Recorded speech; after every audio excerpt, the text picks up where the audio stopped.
하나님 나라 백성인 하백 여러분, 하백의 성경 아카데미에 오신 것을 환영합니다. 이 시간은 로마서 25강 시간입니다. 함께 나눌 주제는 은혜 아래 들어오다의 로마서 3장 21절부터 26절 말씀입니다. 본문에서 가르치기로 메시지를 분명하게 주제, 설교자는 아주 빽빽한 숲 같은 이번 단락에서 길을 잃기 쉽습니다. 교리들이 하나씩 발에 걸리며 우리의 주목을 끕니다. 교리의 철갑상어 R입니다. 단락의 중심에 이와 같은 진리가 자리합니다. 하나님이 십자가에서 죄인들을 벌하셨기 때문에 하나님이 죄인들을 구원하시는 것은 옳습니다. 하나님은 단지 죄를 벌하신 것이 아닙니다. 예수님 안에서 하나님은 믿음으로 예수님과 연합한 모든 죄인을 벌하셨습니다.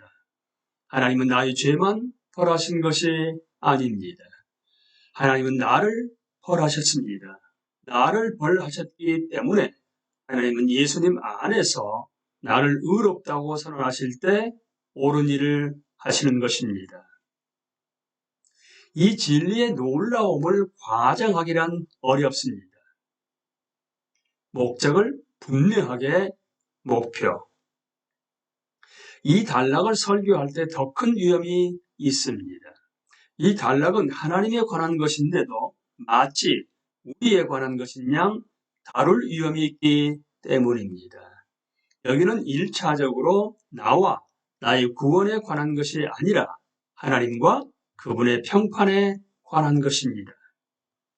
이 단락은 하나님이 예수님을 믿는 믿음으로 사람들을 의롭게 하실 의로운 일을 하신다는 증거입니다.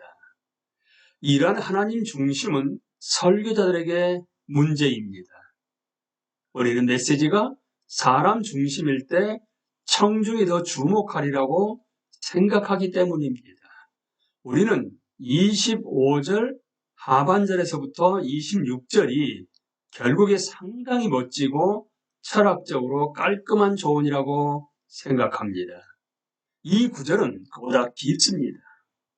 그러므로 설교할 때 이번 장을 시작하면서 던진 질문들이 갖는 긴급성과 우주를 위협하는 심각성을 느껴야 합니다. 하나님이 공정하시다는 사실이 얼마나 중요한가? 하나님이 용서하신다는 사실이 얼마나 중요한가? 우리는 이 문제가 얼마나 중요한지를 이해하도록, 따라서 이 문제의 해결책이 얼마나 놀랍고 감사하며 장엄한지를 느끼도록 설교해야 합니다. 우리와 우리의 청중은 바울이 여기서 가르치는 바를 이해하기 시작이라도 했다고 노래하며 집으로 돌아가야 합니다. 권면은 없습니다. 우리는 이해를 위해 그리고 놀라움과 찬양의 반응을 위해 설교합니다. 적용 포인트. 평범한 권면과 도전을 주는 쪽으로 빠지지 않게 조심하십시오. 이 단락의 핵심은 그것이 아닙니다. 하나님이 공정하시다는 사실이 실제로 우리에게 얼마나 중요한지 보여주는 예를 규모를 달리하면서 제시하십시오. 운동 경기의 심판 같은 작은 예로부터 직장에서 겪는 불공정 같은 더 큰 예를 거쳐서 벌 받지 않는 범죄, 전쟁 범죄, 학살에 이르기까지 이 우주에서 정의가 얼마나 중요한지 분명히 느끼게 하십시오. 그러므로 우리가 어떤 무서운 위험에 처해 있는지 느끼도록 기도하십시오. 왜냐하면 우리는 정의를 원하고 정의가 필요하지만 우리 자신이 정의에 의해 벌을 받아야 하기 때문입니다. 용서는 하나님의 일이라는 어중간한 생각이 잘못임을 드러내십시오. 18세기의 러시아 여제 예카테리나가 남긴 유명한 말로 이것을 설명할 수 있습니다. 짐은 독재자가 되겠노라. 그것이 짐의 일이다. 선하신 주께서 짐을 용서하시리라. 그것이 그분의 일이다. 시인 오든이 남긴 말을 인용할 수도 있습니다. 나는 죄 짓기를 좋아한다. 하나님은 나의 죄 용서하기를 좋아하신다. 정말이지 세상은 잘 짜여 있다. 하나님의 일이 정의라는 것을 보여주십시오. 우리가 실제로 화목 제사를 이해하도록 하나님 자신이 죄인에게 임할 그분의 진노를 예수님 안에서 자신에게 쏟으셨음을 이해하도록 설교하십시오. 그리고 이것이 비도덕적이지 않음을 이해하게 하십시오. 예수님은 무죄한 제3자가 아니셨기 때문입니다. 믿음은 뒷문으로 슬그머니 들어오는 인간 공로의 행위가 아님을 분명히 하십시오. 믿음은 우리가 행하는 것이 아닙니다.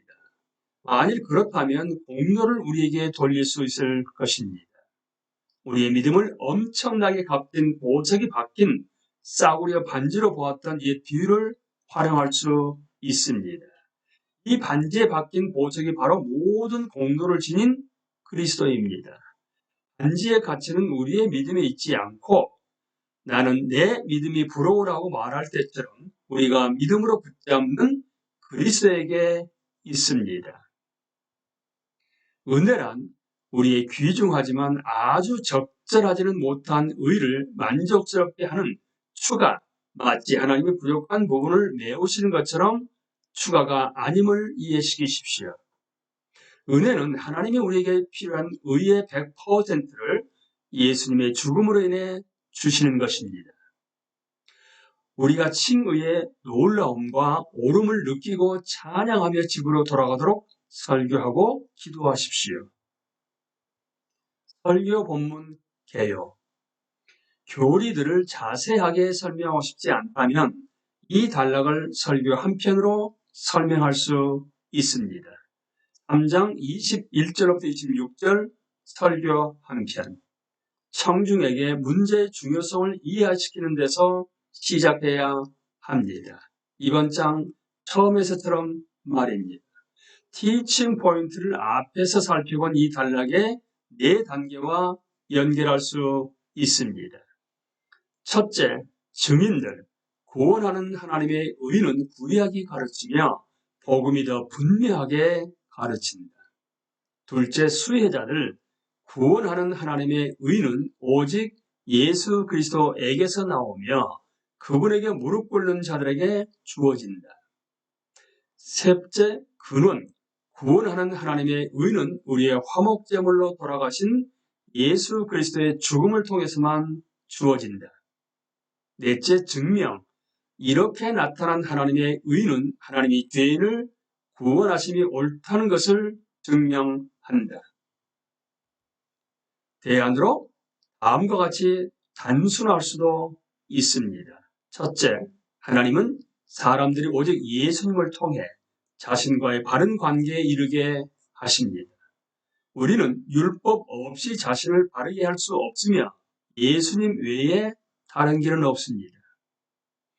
둘째, 예수님만이 죄인들의 죄값을 지불하셨기 때문입니다.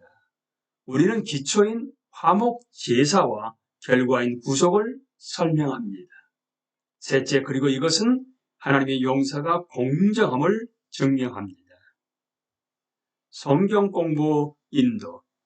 이 단락의 마지막 번역을 참여자들에게 나눠주고 이에 대해 설명하면 도움이 될 것입니다. 앞에 살펴봤던 번역 문제 부분을 활용하십시오. 분명한 이해를 위해 첫째, 1장 16절에서 17절에서 바울이 말하려는 핵심은 무엇인가? 이 핵심이 3장 21절 첫머리에서 어떻게 되울리고 있는가? 둘째, 1장 18절부터 3장 20절에서 바울은 우리를 향한 하나님의 진노를 멈추기 위해 우리가 할 수 있는 일이 전혀 없음을 어떻게 증명하는가? 셋째, 이번 단락의 중심 주제는 무엇이며 바울은 어떻게 이 주제를 4차례에 걸쳐 보여주고 있는가? 넷째, 바울은 5곳에서 지금 복음에 더 분명하게 나타난 옛 진리를 말하는데 그 5곳은 어디인가? 다섯째, 율법이 무엇을 할 수 있으며 구약 전체는 무엇을 하는가? 여섯째, 왜 예수님을 믿는 것 외에 구원받을 다른 길이 없는가? 일곱 번째, 하나님의 영광이 없다라는 말은 무슨 뜻인가? 예수님의 죽음은 우리를 위해 무엇을 성취하는가? 아홉 번째, 그분의 죽음이 이것을 어떻게 성취하는가? 열 번째, 예수님이 십자가에서 드린 제사가 하나님에 관해 무엇을 증명하는가? 정직한 반응을 북돋우기 위해 첫째, 하나님이 공정하시다는 사실이 이 우주에 얼마나 중요한지 주의 깊게 생각해 보십시오. 둘째, 십자가의 의미를 당신의 말로 다시 고백해 보고 경배와 사랑과 찬양으로 답하는 시간을 가지십시오. 우리는 이 시간에 로마서 3장 21절부터 26절을 통해서 은혜 아래 들어오다에 대해서 함께 나누었습니다. 강의를 마치겠습니다. 감사합니다.